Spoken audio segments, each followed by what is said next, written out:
జై శ్రీమన్నారాయణ. అస్మద్గురుభ్యో నమ. శ్రీమతే రామానుజాయ నమ. ఈరోజు మంచి మాటలో ఆశీర్వాద బలం ఎంత గొప్పగా ఉంటుందో తెలుసుకుందాం. అన్ని కాయలు పళ్ళవుతాయా అంటే కావు.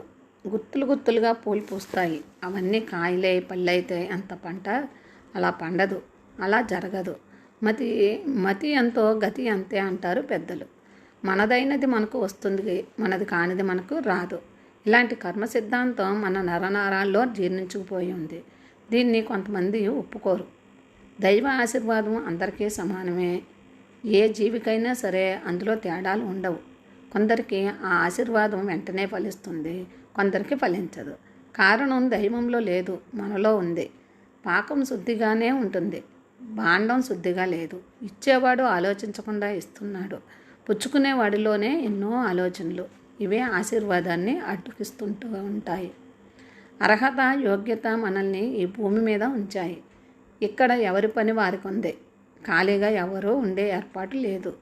ఎవరి వంతు పాత్రను వాళ్ళు చక్కగా పోషించాలి. ఒక పెద్ద యంత్రంలో అతి చిన్న మరకు కూడా ప్రాధాన్యం ఉంటుంది.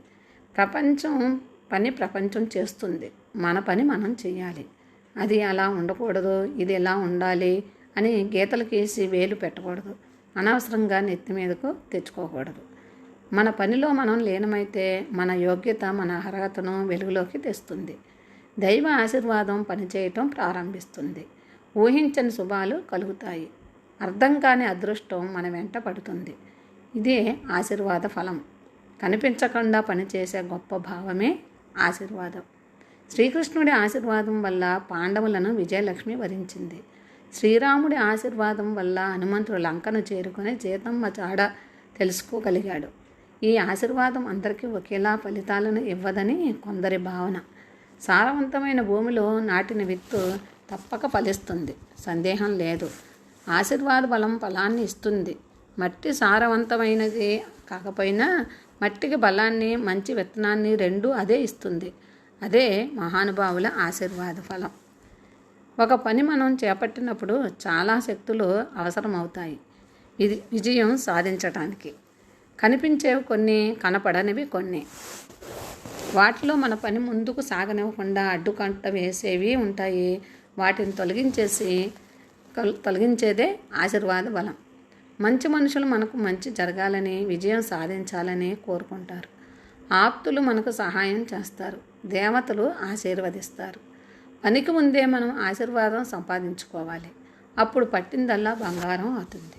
అయితే ఆ ఆశీర్వాదం ఎలా దొరుకుతుంది, ఏం చెయ్యాలి అంటే, మంచి పనులు చేసేవారు ఆశీర్వాదం కోసం ప్రత్యేకంగా ప్రయత్నం చేయనక్కర్లేదు. లోకహితం కోసం చేసే పనుల కోసం దేవతలే మనుషుల రూపంలో వచ్చి సహాయం చేస్తూ ఉంటారు. గొప్ప పనులు చేసేవారికి ఆశీర్వాద వర్షం కురుస్తుంది. చెడ్డ పనులు చేసేవాళ్ళు దేవతలను పూజించినా ఆ పూజలు ఫలించవు, ఆశీర్వాదం లభించదు. మన కర్మల్లో గుణ విశేషాలను బట్టే ఆశీర్వాద శక్తి మనకు అండగా ఉండి నడిపిస్తుంది. పుణ్యపురుషులకు ఎండలో